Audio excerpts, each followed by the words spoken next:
Tonight's show is brought to you by the infinite wisdom of the universe, Vendetti Optics, and you, our listeners. Down in the West Texas town of El Paso, I fell in love with a Mexican squirrel.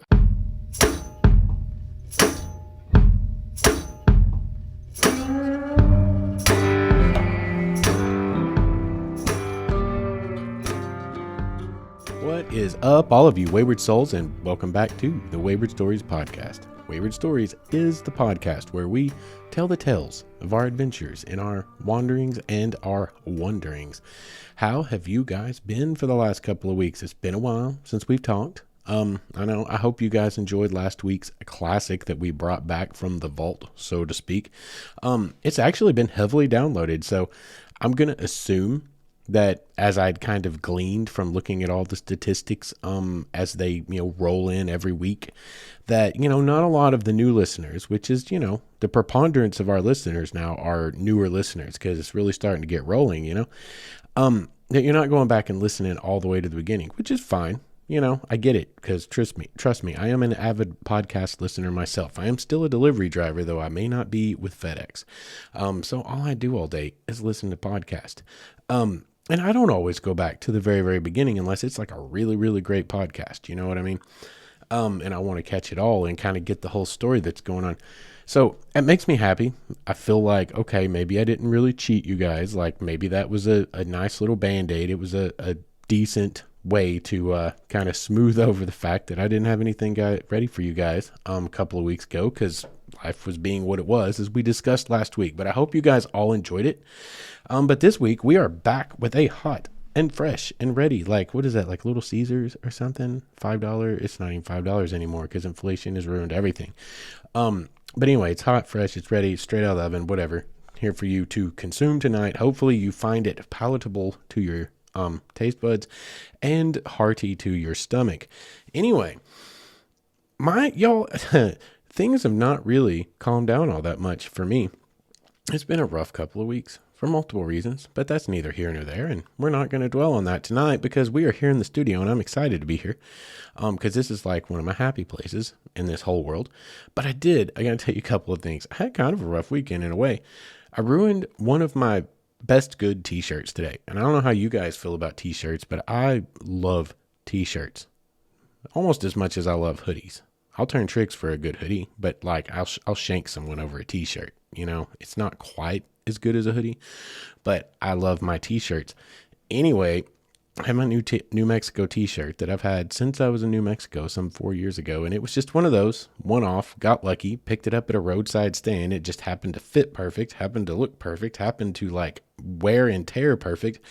And it's just been one of my favorite t-shirts ever. You guys have seen it a million times. I don't know how many times I've worn it here recording for you guys.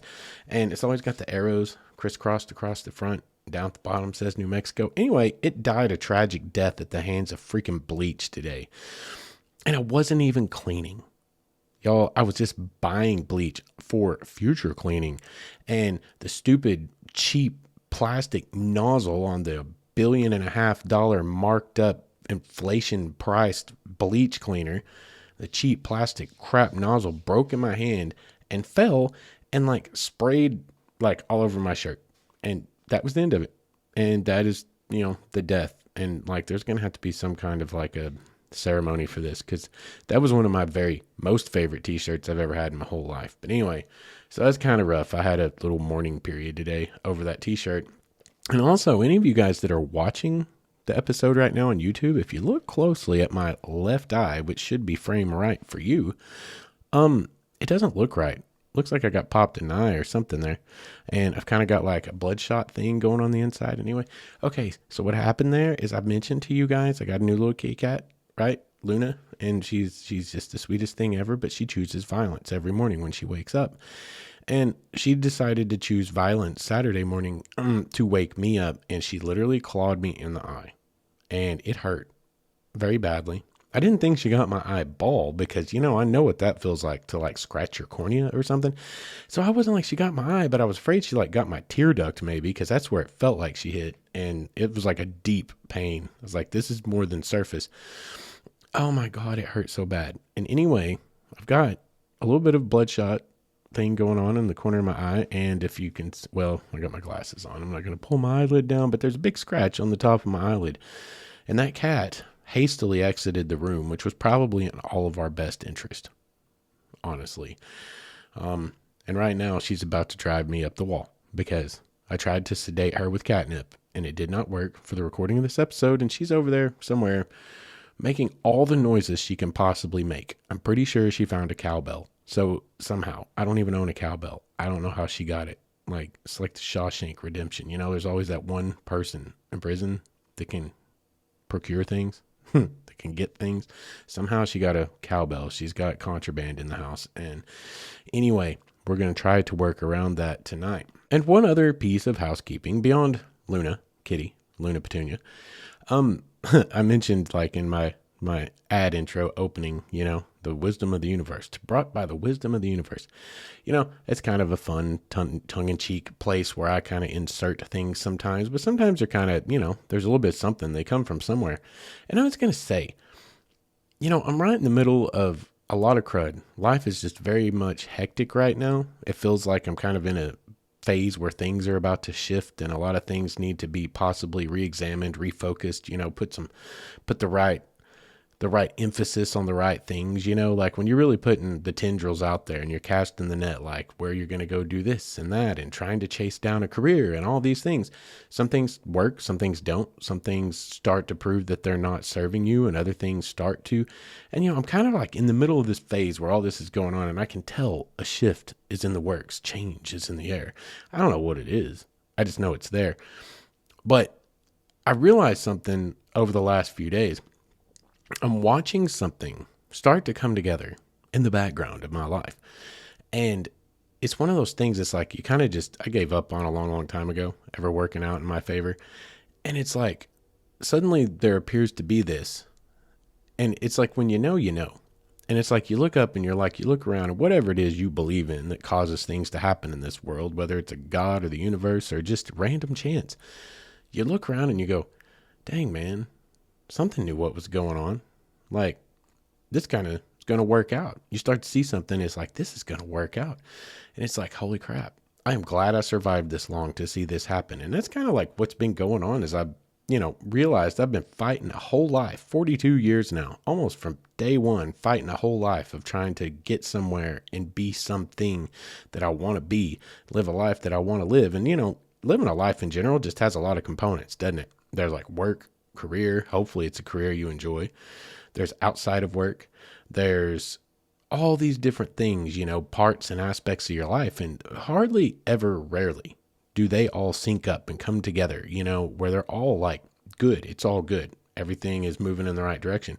And some of them are harder than others to get to fall into place, you know. Anyway, I'm seeing one of those fall into place.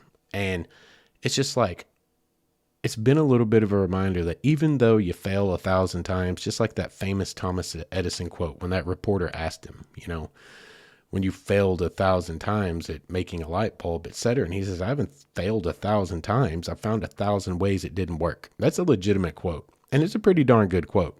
You know, try and try again. As long as you're after something you know in concept should work, just keep trying. Because if you get discouraged and give up, guess what? Yeah, you did fail.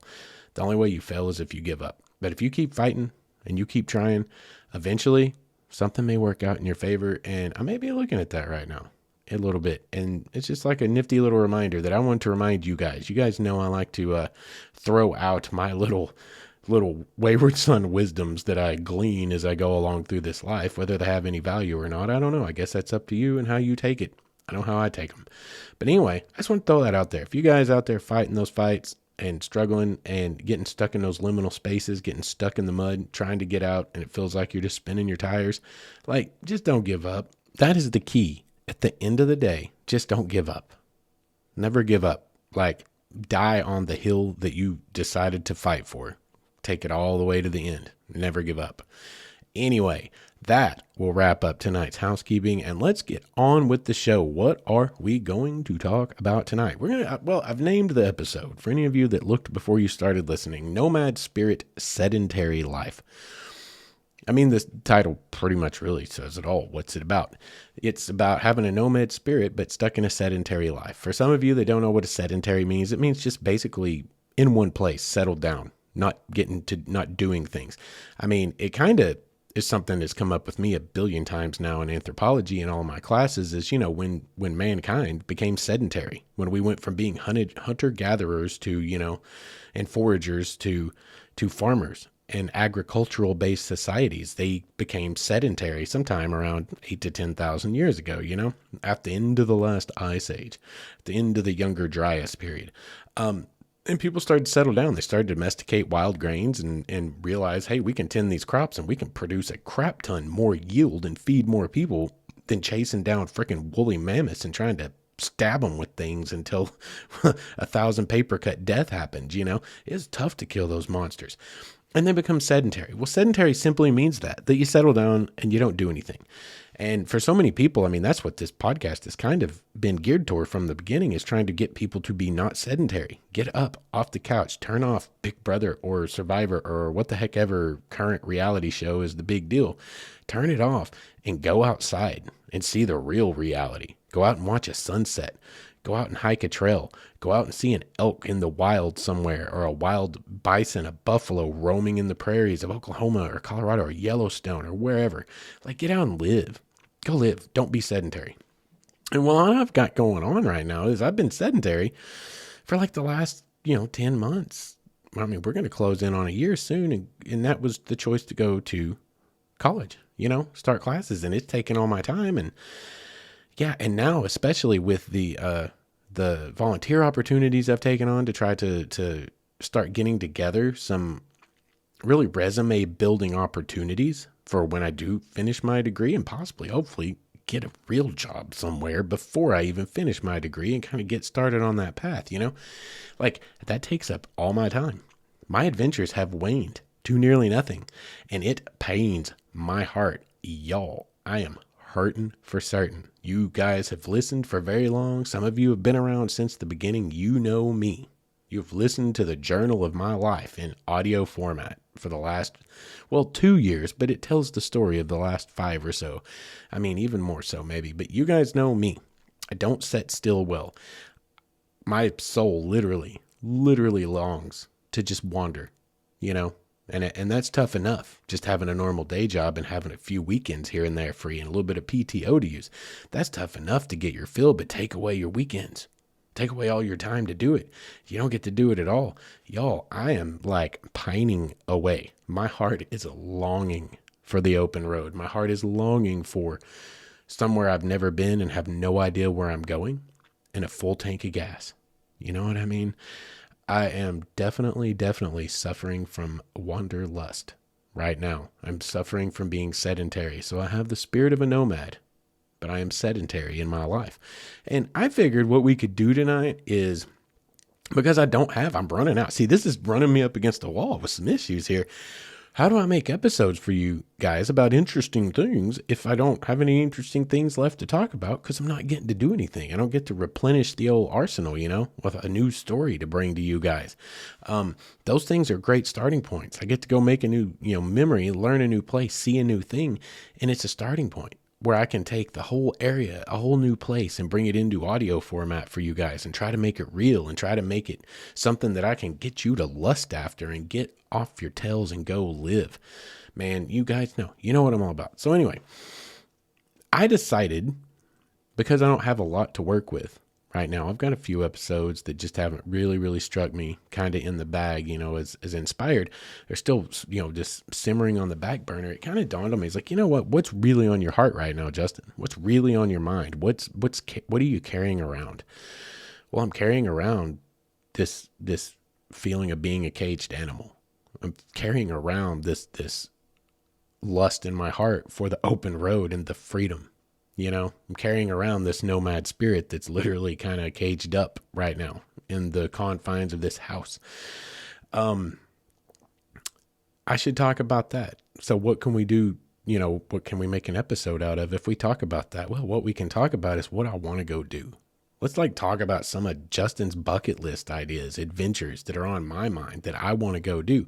That should make for an interesting episode. Some of the places I've researched, some of the trips I've drawn up to pull off when the time is right and the number of days available is right and the money is right. Let's just talk about some really cool adventures we could go on. I guess I'm inviting you guys tonight to come and dream a dream with me, because right now all I've got our dreams to dream. So I think that's what we're going to do. I hope you guys are okay with that. I think that it will be at least somewhat mildly entertaining. I will do my best to make it so.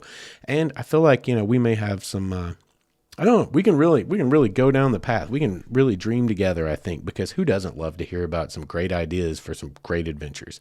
So anyway, let's get into that. Let's get started on it. I think I kind of just put together a little bit of an outline. I just knocked out a few things, some of the things that I'm planning on doing in the future someday, and made a few kind of bullet points on my sheet here in front of me.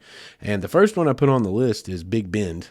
I really want to go to Big Bend National Park. Is it monument or park? It's a park. Big Bend National Park, down there on the border of Texas and Mexico. And it's just, y'all, it is just gloriously beautiful. I've seen the pictures over and over again. I've seen the pictures. What kind of got me on the idea today was I saw a person I follow on Instagram had posted about a little state park area that has the North American continent's oldest cave art, indigenous cave art, literally the whole continent's in oldest indigenous cave art that I'd never heard of. So that's on my list, but it wasn't real far from Big Bend. I mean, in Texas miles, I guess it's real far. It could be across on the other side of the planet when you're in Texas, but it's down on the Rio Grande in the general region, so to speak. And it got me to thinking about Big Bend and that whole area down the Rio Grande. And I'm like, yeah, this is the episode we should make tonight. But anyway, Big Bend. I'm going to read you an excerpt from nationalparks.org. I've kind of pulled up several web pages here on my iPad, so I can just read you guys nice little synopsises of these, or synopses. Maybe that sounds smarter. I don't know if it is, but it sounds smarter. So let's do that. Synopses of all of these places to kind of give you a good overview, because they're places I haven't been, right? I can't tell you oh, I was there and it was beautiful. And then we'll just kind of talk about it, what my mind sees, where I'm coming from, what I'm dreaming about for a road trip to one of these places. But this is a bit of a summary, if you will, of the Big Bend National Park. And here's a quote right at the very top from Lady Bird Johnson. Many of you youngsters won't know who she is, but just Google it. She was actually a pretty badass lady. Anyway, this looks like the very edge of the world. This is a quote from her over Big Bend National Park. And I mean, that's quite romantic, I would say. It's quite illustrative. Anyway, title heading of the article: Perfect Solitude. Deep river gorges sparkle down below. Canyons cut through the isolated Chisos Mountains. The Rio Grande tranquilly passes through West Texas, through space and time, carrying the secrets of millennia in her waters.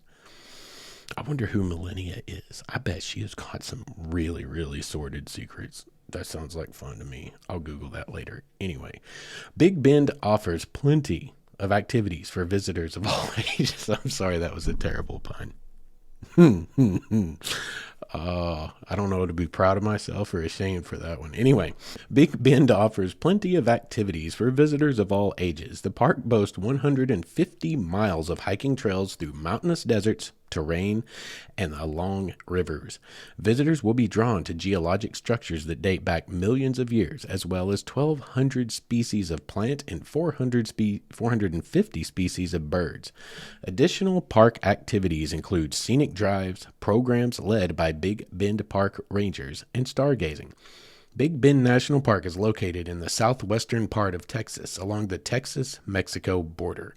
Big Bend was established as a national park in June of 1935, preserving the largest tracts of Chihuahuan desert topography and ecology in the United States.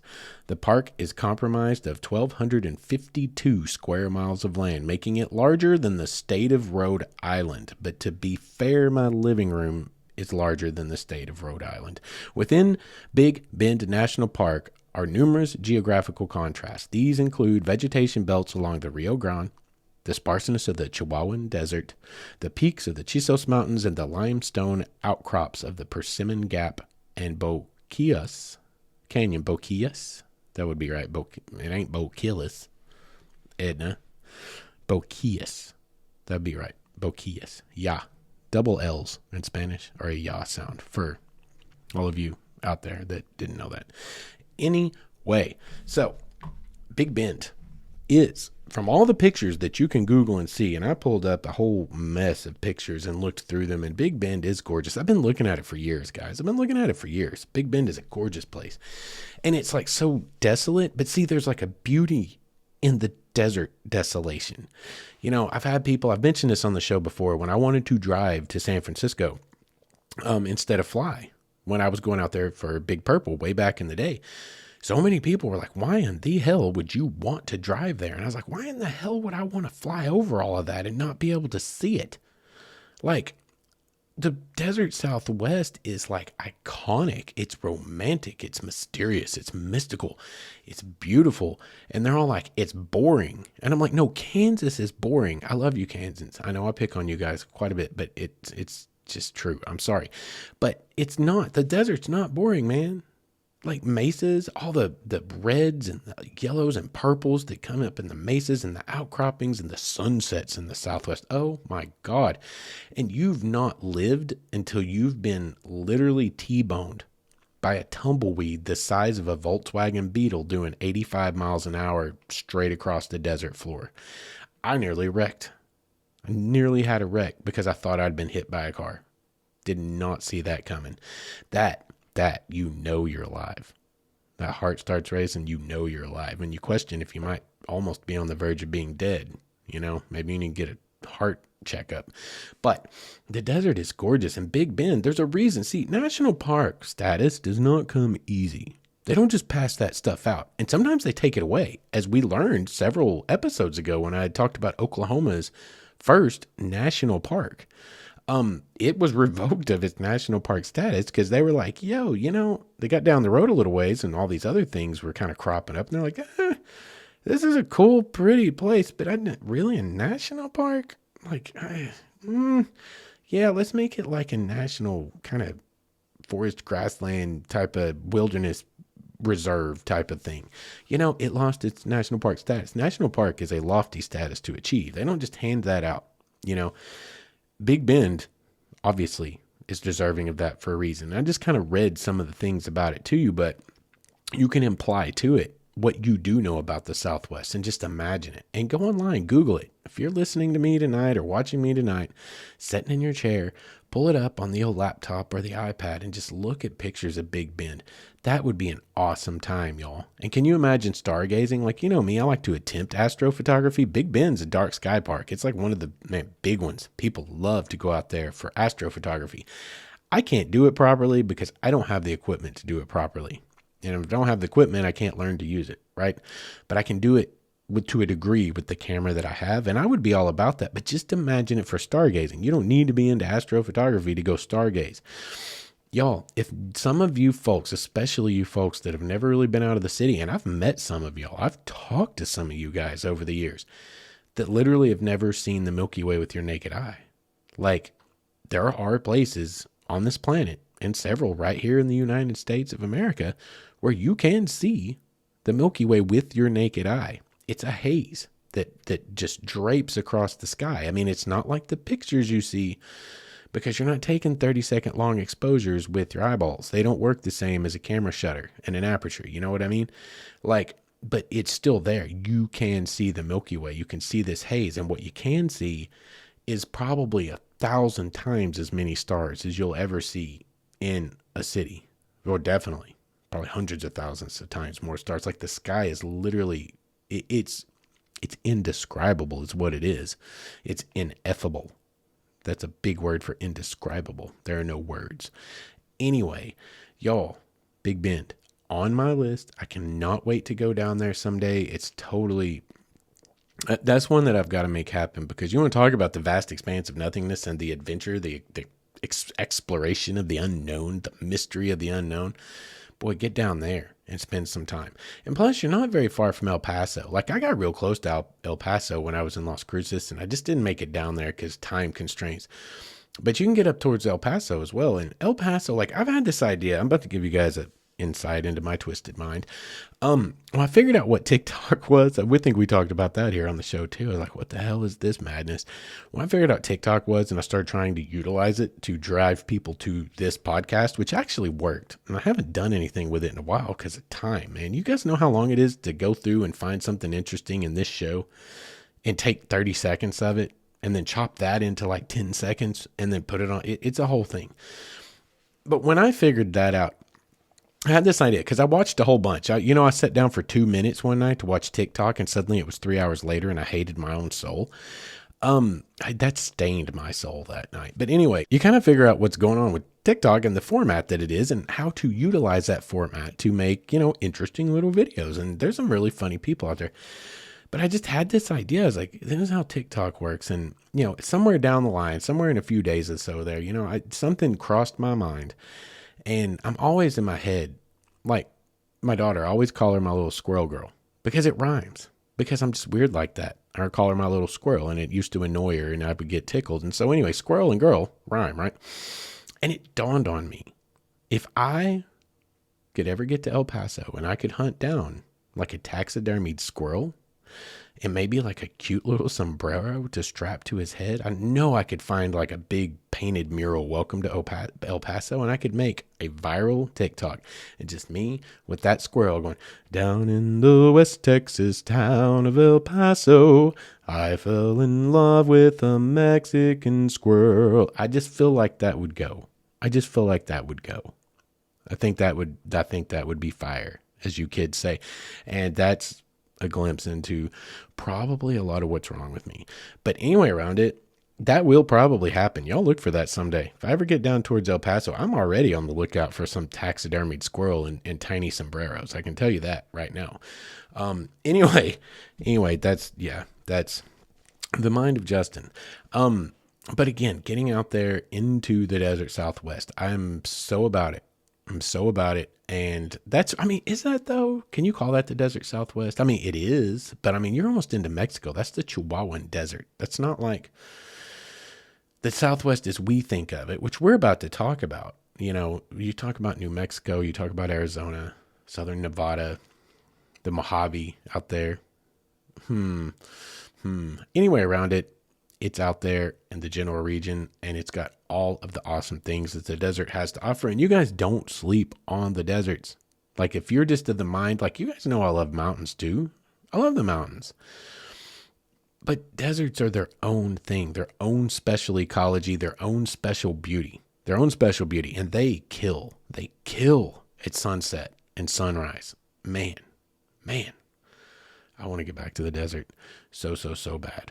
Anyway, around it, we've pushed on to about break time. So let's go hear a word from our sponsors and we will get back to several more dreams that I am dreaming currently on the other side of the break. What is up, all of you wayward souls? I want to tell you guys about our newest sponsor, Vendetti Optics, a brand based right here in the good old US of A, Portland, Oregon, to be exact. And I bought my first pair of Vendetti sunglasses about 1.5 years ago and fell in love with them so much so that I got online and ordered a couple of more pair. And when I did, there was a small shipping snafu, an order fulfillment snafu, and I got on the phone, gave them a call, and guess what? I get a call back from who? One of the big men themselves, right there in Portland, from the top of the chain. Have a great conversation, and we end up starting this great relationship we have. They more than made right the little snafu that occurred, and I am now a huge proponent of them because I can tell you from personal experience they are good people, and they're trying to compete with the big boys out there coming in at a price point of about $40 but using the exact same frame material, TR90, and the same polarization process as the big guys. As it turns out, something I think we are already probably knew in our hearts, when you buy big name sunglasses, you're buying a big name, not necessarily any more quality than you can get somewhere else, like at Vendetti Optics. They have 29 different styles. They have multiple polarization options for whatever climate you happen to live in. And they back it up with like this lifetime guarantee that if your dog eats your sunglasses, it doesn't matter how you break them, send it back in with a check to cover shipping and handling and you're golden. You got a new pair on the way. These guys are truly trying to do it right. And they have this philosophy that a really good pair of sunglasses should not cost you so much that you are afraid to wear them. And I think all of us outdoorsmen can relate to that. So if you guys, like me, are very practical and like to get more bang for your buck and wear some great looking sunglasses, check out BendettiOptics.com. That's BENDETTI optics.com. Or you can go over to Instagram /BendettiOptics. And that I highly suggest, whether you buy a pair or not, just to check out the cutest pupper you'll ever see modeling sunglasses. Once again, that's BendettiOptics.com. And make sure and let them know Wayward Stories sent you. And welcome back. Thank you guys for sticking around through the break. If you guys are so moved, go check out our sponsors and let them know that Wayward Stories sent you. If you do, because that helps us to continue to make the show, especially our sponsor that's like going to be a forever sponsor. Like they'll be on the front end no matter what, forever and ever. Bendetti Optics, like they're the best, guys. They truly are the best. You got to go check them out. And when you do, there's a box in there that says, how did you hear about us? Let them know I sent you over there. Means a lot to the show. Means a lot to the show. Anyway, let's talk about what's next. What's next? Durango, Colorado, the general area of Southwest Colorado and Durango. This is something that's been on my list for a long time. You guys know I went to Central Colorado a couple of years ago. We have an episode on it called Exploring Central Colorado. I like to think it's one of the earliest better episodes when I really started to kind of find my stride and the show started to get better by my standards, at least.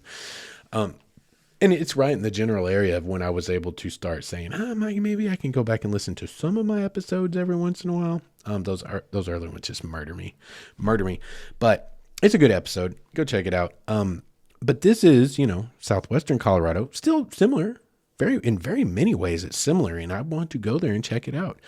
I'm going to give you guys an idea of some of the things going on around Durango so you can kind of understand why I really want to go there and spend time there. Like this is one of those that ticks so many boxes for Justin. Like me being the geek that I am about so many different things. But Durango's got so many things. For example, one thing, there is a still functioning narrow gauge railroad that runs from Durango to Silverton. It runs from, from Durango, there's an 8.5 hour trip. Y'all, riding the rails of an old railway through the Rocky Mountains. Come on. You talk about railroad history. You're talking about mining history. You're talking about gorgeous views. Can you imagine the views? Think about it. So there's a functioning narrow gauge railway that you can set your butt in a little rail car and ride along the Rocky Mountains and see all kinds of history, all kinds of scenic beauty. It's just, that alone would be worth it for me to go and see. Also Mesa Verde National Park. You guys, I don't know how some of you guys are more like probably Yosemite, Yellowstone kind of national park people, like the natural beauty, the natural wonder, in which I am as well, big time. But some of the historical national parks, historical monuments, y'all, Mesa Verde, come on, man. The Pueblos, oh my gosh, the cliff dwellings. Until you've seen something like that, you don't know how it's going to move you. I can tell you that right now. When I went to the Gila cliff dwellings and saw them in person, and you stand there, like on those particularly, you're way up on this ledge looking down at the valley below going, whatever possessed them to do this? But realizing the kind of engineering feat that it was for people from 700 years ago to do, it will move you in ways that you don't understand, that you don't recognize it will until you're there seeing it. And it puts you in another space. I mean, it takes you, y'all, they're time machines. It takes you back in time. When you're literally standing in the place in the footsteps and you can literally step inside of the dwellings of a people that passed on 700 years ago, left the area there. I mean, the people that built them themselves obviously passed on 600 to 700 years ago. It's not just a window, man. You're there. Time machines are real. They're not, they're to go backwards anyway. I don't think we want time machines that could go forward, man. Like, people love that. They lust after that idea. Like, do you really want that idea? Do you really want to do that? Because I don't think you're really thinking through the consequences of what you're going to have to live with when you come back if you see some things that you don't want to see. And I mean, the way the world trends, I wouldn't be surprised if it's not something you don't really want to see. Anyway, Mesa Verde. That is in the general area of Durango. Also, Animas River whitewater rafting. Y'all, I love some whitewater. I've never done anything quite like something big, like the Colorado, where it's crazy, like the suck hole up on the Arkansas River, so to speak. If you've never seen a video of the suck hole on the Arkansas River, YouTube that ish. And I mean, there was a video, it's been years since I saw this video, but I remember it well because it's talking about like this whole rafting thing at the suck hole on the Arkansas River. And I'm like, oh, cool. I got to check this out. And I'm watching it and you're looking at this and it's a big standing wave. Any of you that know anything about whitewater at all, you know what a standing wave looks like in current. A lot of people like to play on those standing waves, at least the smaller ones. Well, you're looking at this and the perspective of the video is not, readily apparent. It is not immediately obvious what the scale of what you're seeing is because it's just water flowing through a river and you're like, oh yeah, a standing wave. What's going to happen here? And then this little dot kind of enters the picture and you're like, that's a raft with like 10 people on it. Oh my God, that is a huge standing wave. And suddenly bodies are airborne, like they were launched from a cannon. That's not really my style, I don't think. I feel like I've maybe graduated beyond that kind of thing. Physically, I'm kind of coming to terms with the fact that I'm 42. Like I, go to work every day and throw my body against a brick wall is what it apparently, amounts to.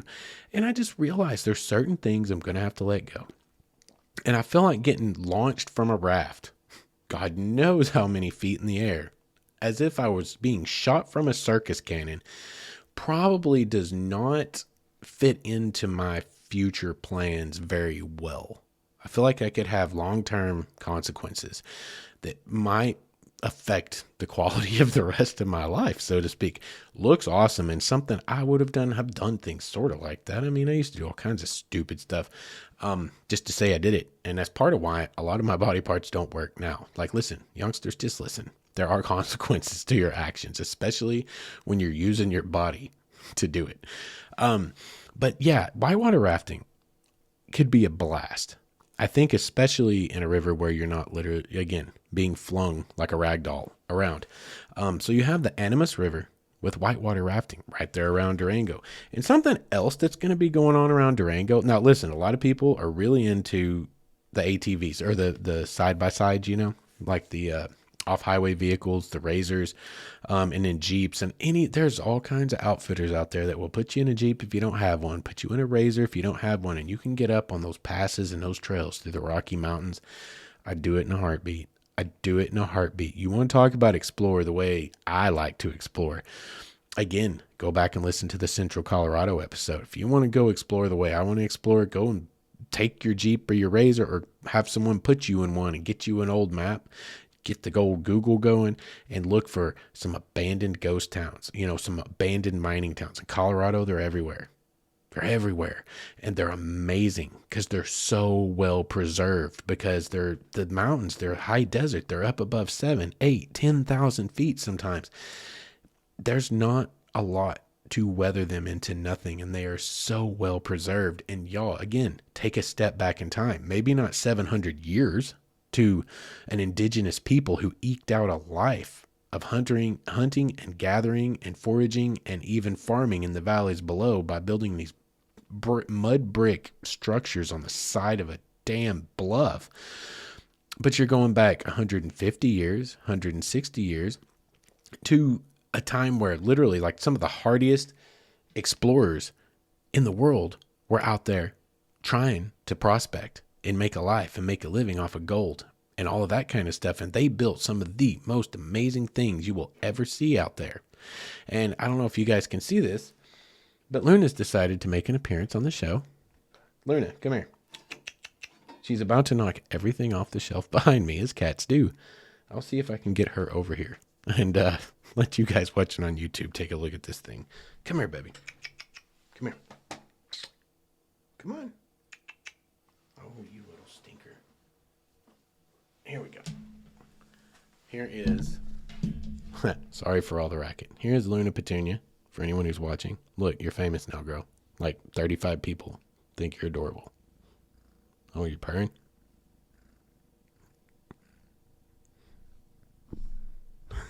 You can hear that. Hey, listen, go find a mouse or something. Be useful. Be useful. Go make yourself scarce for like 30 more minutes. Anyway, sorry. There's Luna. She says hi. Whatever. She tried to take my eye out 2 days ago. Thus is the nature of cats. We've discussed that before. Anyway, she's a sweetheart. She just will claw your eyes out. Gosh, I think I know a few people like that, actually. But anyway, in the Durango area, if we can get back on subject here, we'll look at, here's a ghost town that I want to talk about that's in the Durango area. And it's called the Animas Forks. It is one of the best known ghost towns in the Durango-Silverton area. It's at an elevation of over 11,500 feet, and it's one of the highest mining towns ever established. Founded in 1873, this once booming mining community was deserted by the mid-1920s.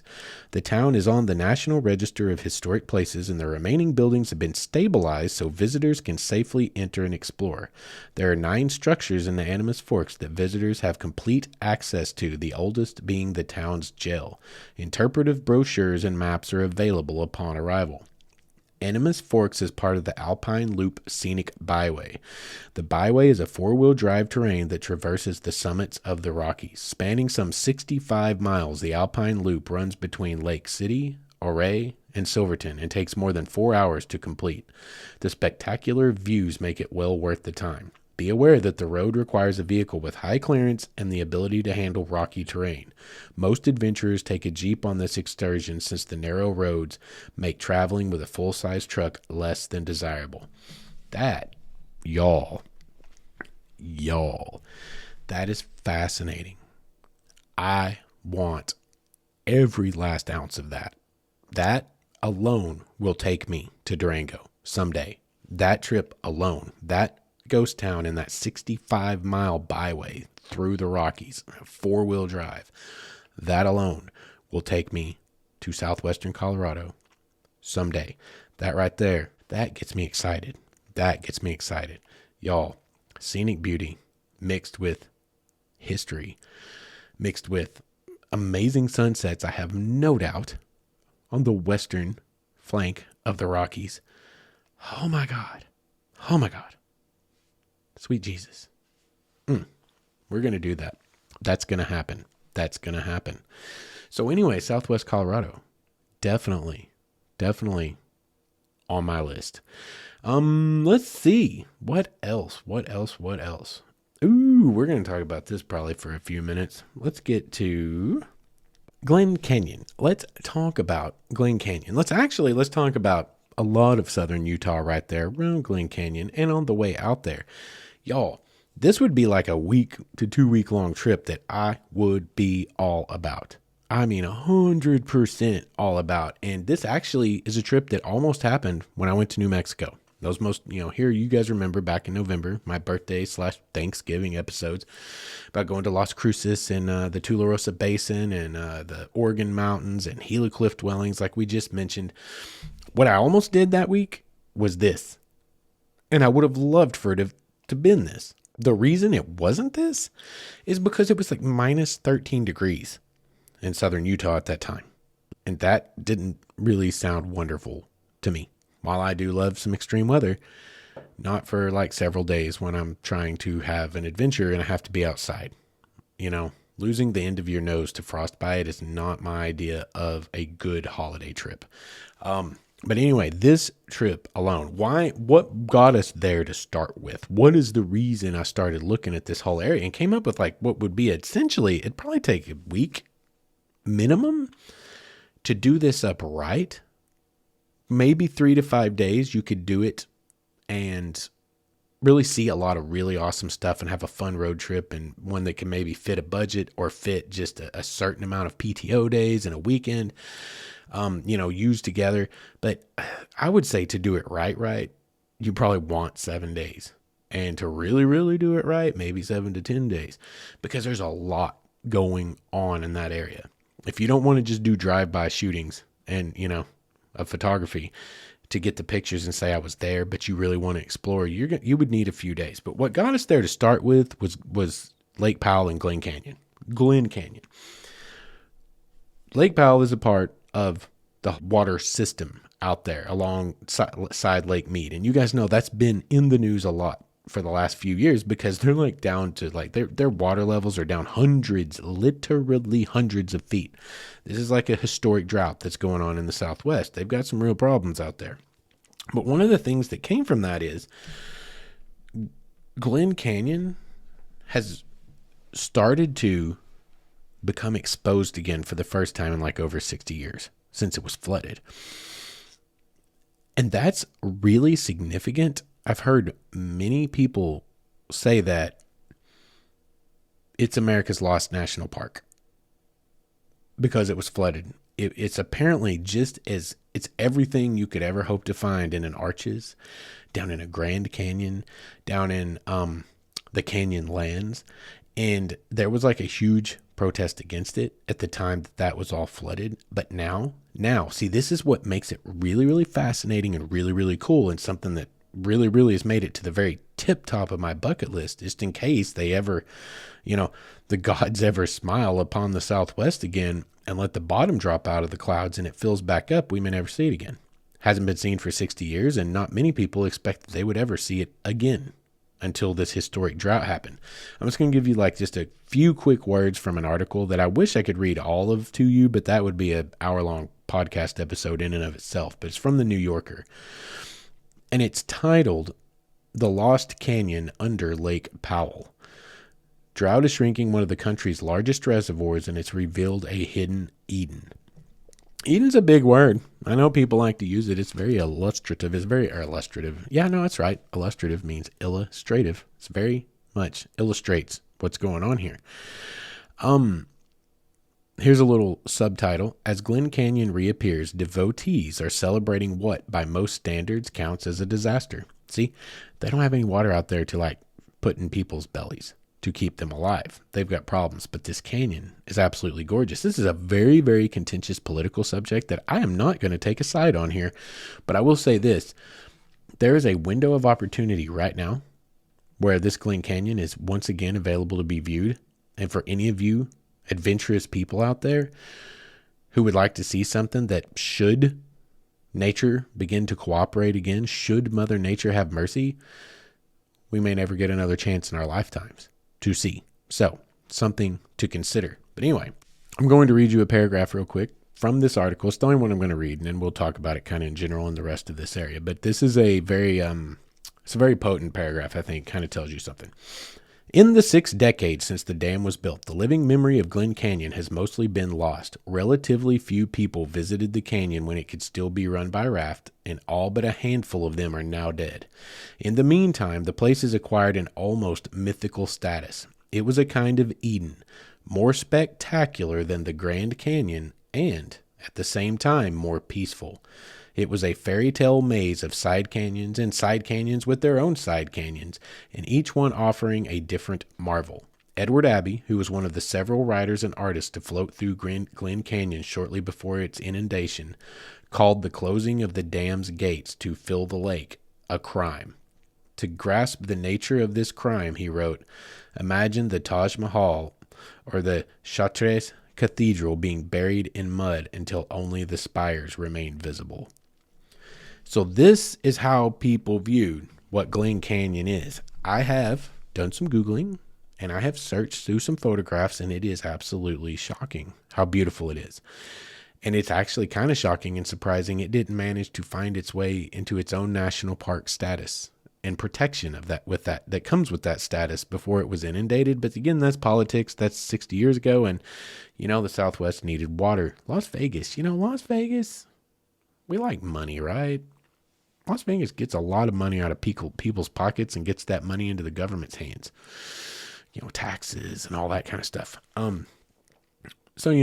Anyway, contentious political subject. There's a huge movement right now to stop, fill Lake Mead first is what they're kind of hashtagging it, because Lake Mead and Lake Powell are connected. They're all down the river from one another. And they're like, well, let's fill up Lake Mead first. Let's save Glen Canyon as long as we can. And like, there's a movement. They don't ever want Lake Powell ever filled back up again. But then there's a whole lot of other people that are way more important with a lot more money who would prefer it be filled. Contentious subject. But for our purposes, apparently there is a canyon that is more spectacular than the Grand by someone's opinion. And it is now like a treasure that's been hidden away for 60 years, suddenly visitable for all of us to go and see and partake of. This is a treasure hunt that you can go on and actually find. You know what I mean? So consider putting that on your list of things to try to get done in the next few years, just in case it ever fills back up. But there's a broader thing you can do here if you're going to Glen Canyon. And that is, well, okay, maybe. Let's say if you're coming from east to down, say, Interstate 40 or anywhere from the east, and you're going to go out to Glen Canyon, out to Utah, out to wherever, there's like a whole loop you could make here that would be absolutely awesome. And I suppose if you're coming from the west too, you could do the same thing. Doesn't matter either way. But for me, coming from the east, booking it down I-40, if I departed Interstate 40 somewhere around Albuquerque and started up through the northwest corner of New Mexico, I could visit Chaco Canyon for one thing. Chaco Canyon is an amazing place. Chaco Canyon is a site of significant cultural heritage. And just Google it. I will let it do the explaining because I will beat you guys to death. If I allow myself, I will beat you to death with my fascination with the indigenous peopling, or the peopling of the Americas, and the indigenous peoples that settled long before us, that are many of our forebears in many ways, depending on which, haplogroup they happen to be a part of.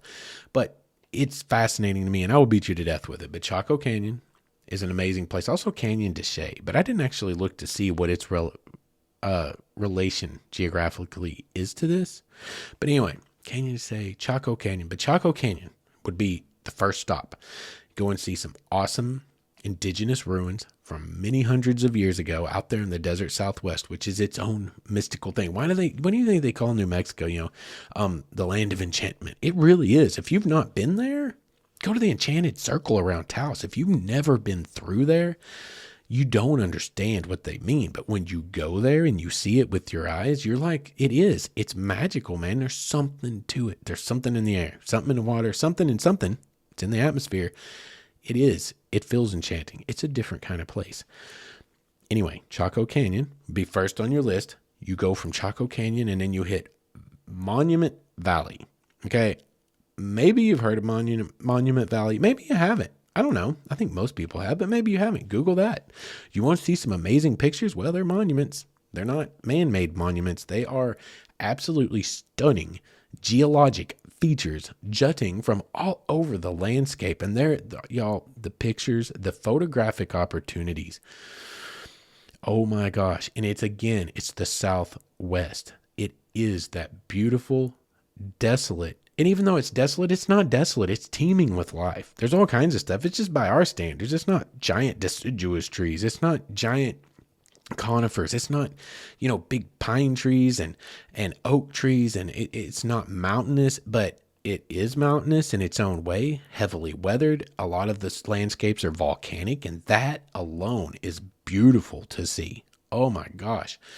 As you get out there and there's it's all the scrub, the desert scrub.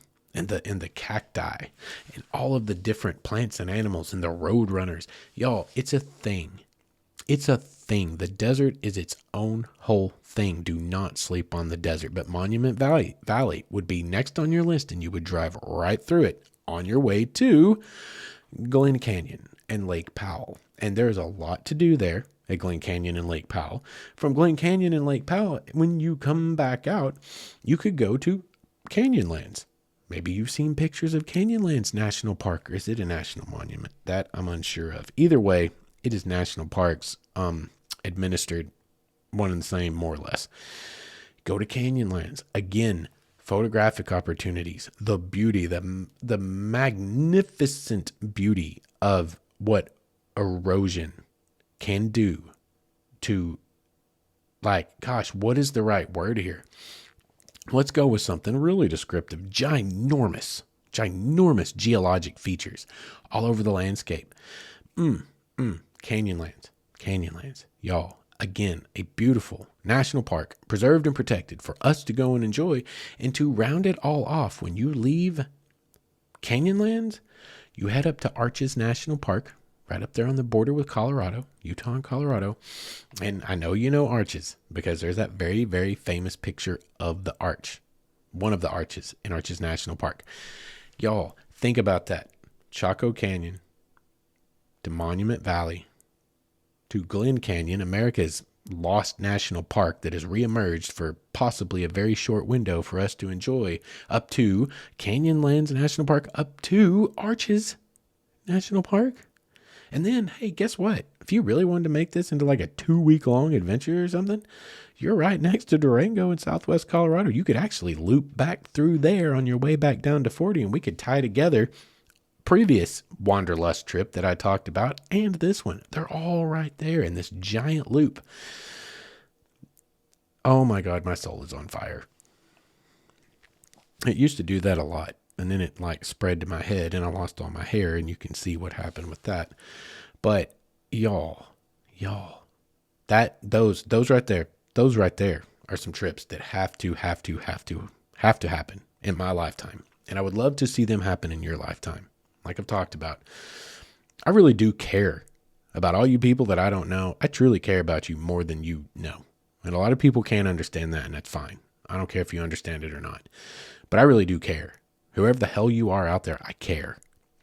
And I want you to go live, man. I don't want you to die with regrets. I really don't.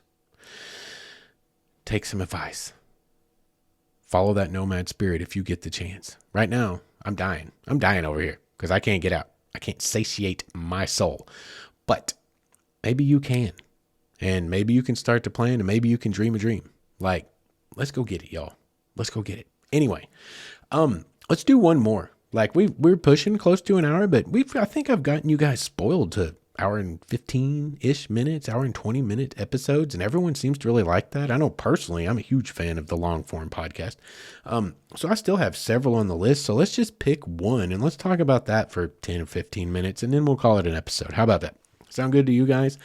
If it doesn't, well, I guess you can just push stop and move on to another podcast that you like better. Yeah, that's how this works. Magic of podcasting. Anyway, let's talk about, let's go with Yellowstone and the Grand Tetons. Y'all, there's so much going on up around Yellowstone and the Grand Tetons. Like, they're all generally real close together. There's Yellowstone, you go down Jackson Hole, you're right next to the Grand Tetons National Park. Absolutely gorgeous by any stretch of the imagination. Anything, like Yellowstone, it's Yellowstone, right?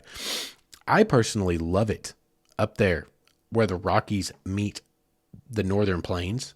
Like, I went through there. We talked about it in my first Great American Road Trip when I went through Wyoming, Montana, went all the way up into Canada for a minute, was accosted by the Royal Canadian Mounted Police, and everything was in French. Maybe, I don't know. You need to go back and listen to that one. That's actually, I beat up on myself for how much I don't like listening to myself and listening to old episodes. Like, it's just like a evolution progress thing. It's like, that's the old me. That sucked. I don't want to think about that. That episode, I will actually go back and listen to, especially the second half. I laugh every damn time.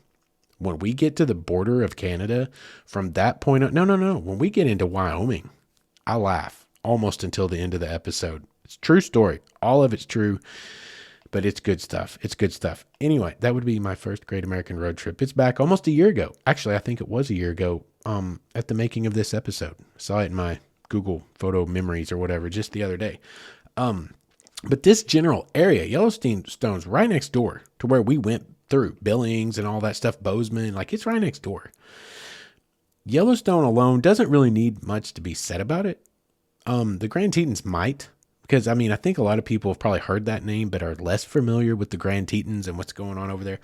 I didn't pull up a real great overview of the whole thing, but what I did find was a website, and the reason I did this, because there are plenty of overviews. You want to know about Yellowstone? You just Google it. It's like the first national park, right? It's huge. It's amazing. It's beautiful. Everyone and their dog and their dog's girlfriend have gone to Yellowstone at some point, except me. I haven't gotten there yet.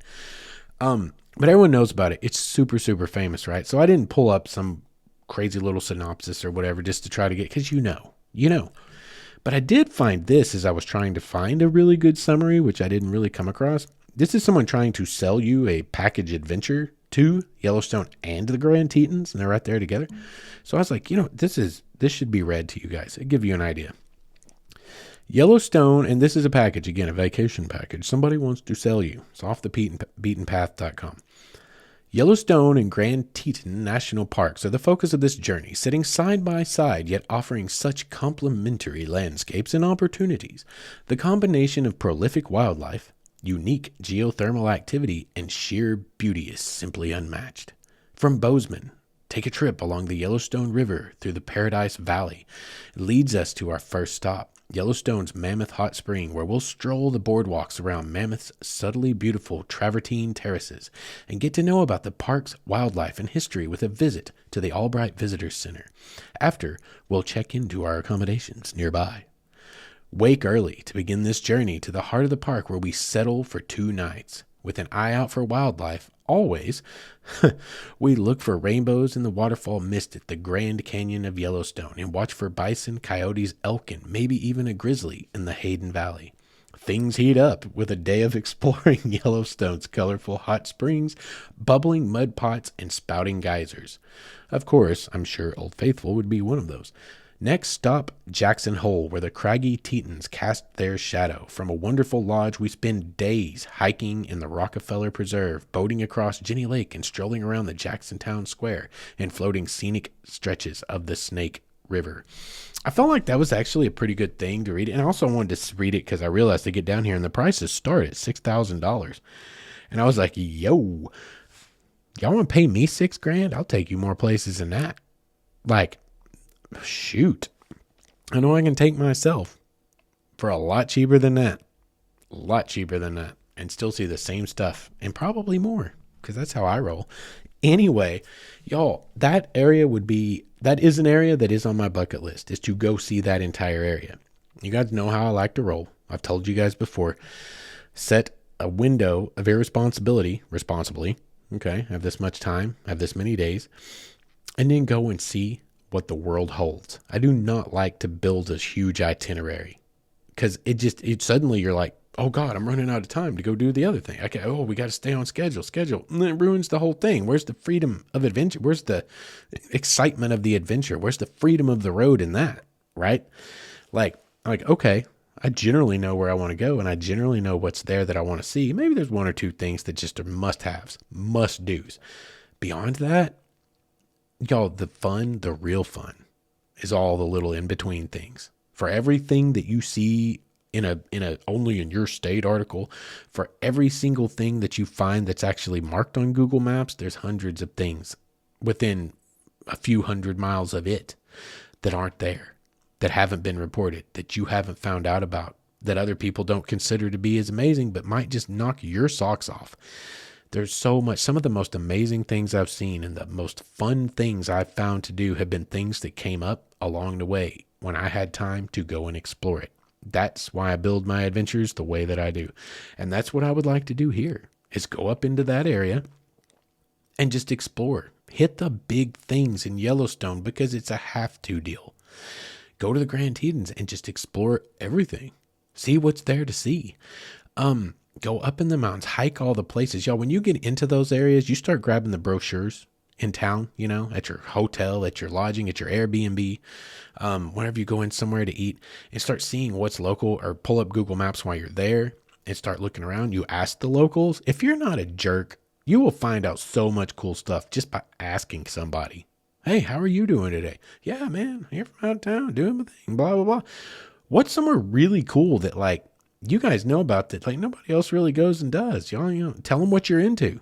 Got to know any great places that are kind of off the beaten path where I can go find this or this? You'd be amazed. Just saying.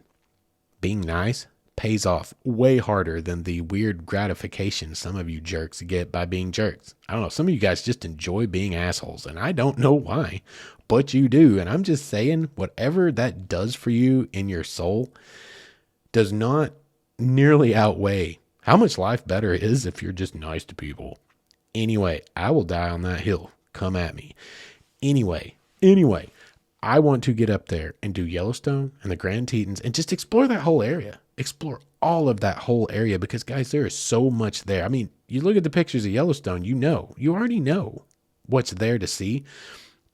You got to remember these national parks, these preserves, these national monuments, all these places where the actual center of activity really is for the area. Yeah, they may have some of the most amazing stuff within them protected, but they cannot protect everything and they can't own everything. You would be amazed how many things fall into state park jurisdictions just outside of these kinds of areas. You'd be amazed how many things don't fall into any jurisdiction, but are still out there to find with just a little bit of research and possibly a couple of days to drive and explore. That is where the Wayward Son's soul is right now, longing, pining away for those distant road trip adventures into the great unknown, into the vast expanses, all the things I've always wanted to see and maybe never been to see yet. That's where my heart and soul have been. God, we didn't even get halfway down my list. I want to talk about the Pacific Northwest. I'd love to do like a week-long trip up the Pacific Coast Highway, maybe 2 weeks. Start down in Big Sur, go all the way up. Keep on trucking past the Golden Gate Bridge. Keep on trucking through Northern California and get up into Oregon and Washington. Really, really, really want to do that. Pacific Northwest is big time on my bucket list. The Northeast. I want to get up to Maine and Vermont. Like, those are things I had on the list tonight with some stuff to talk about, but we've now fully pushed past our hour. So I'm going to save those, y'all. If we get up in a bind again, I mean, as I am right now, not getting adventures, we may turn around and have we may have Nomad Spirit Sedentary Life Volume 2 here in a couple of weeks, or maybe a couple of months if I get into a tight spot. These kinds of episodes are a little bit easier to make. They just really honestly are, time consuming wise. And they don't require me to be extremely... what's the word?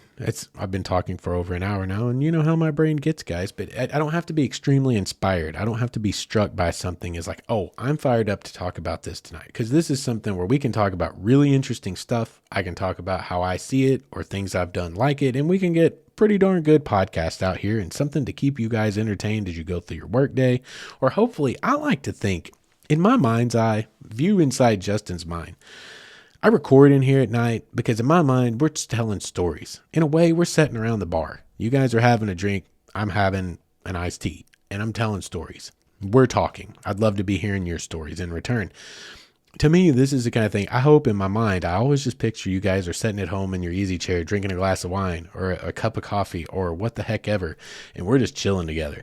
That's how I like to picture it. But most likely you're listening while you work or something like that, like I do. And hopefully this provides entertainment for you to get you through whatever it is you do. I also like to imagine you're listening on road trips, because that's what I do, not to my own podcast, but there are podcasts I love to listen to on long road trips.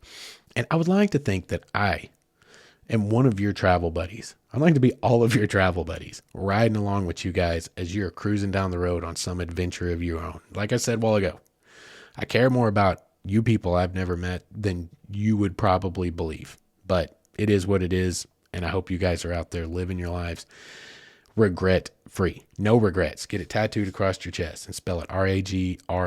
Is that right? Is that how that was spelled? Regrets. No regrets.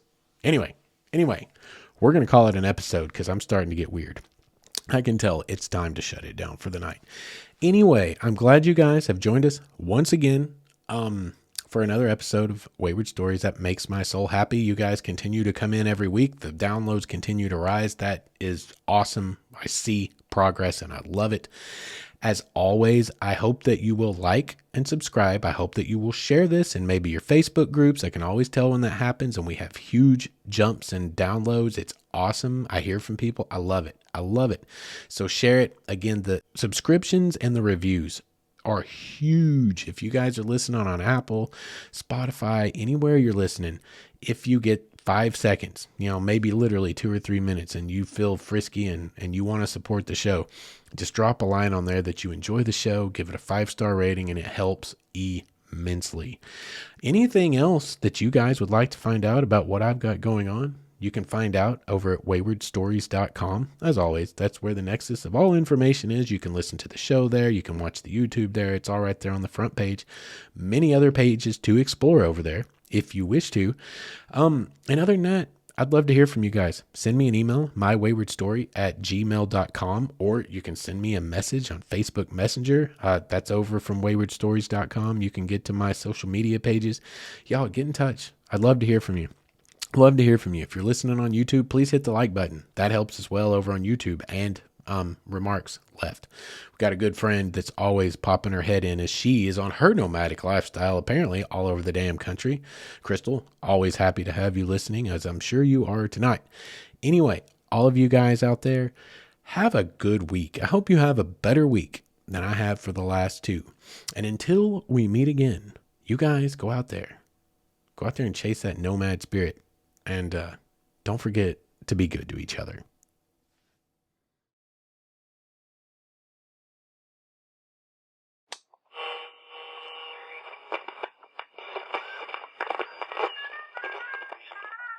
Studio 119 would like to remind all of you out there listening, wherever you might be, that though the hill might be steep and the trail be rocky, the mountaintop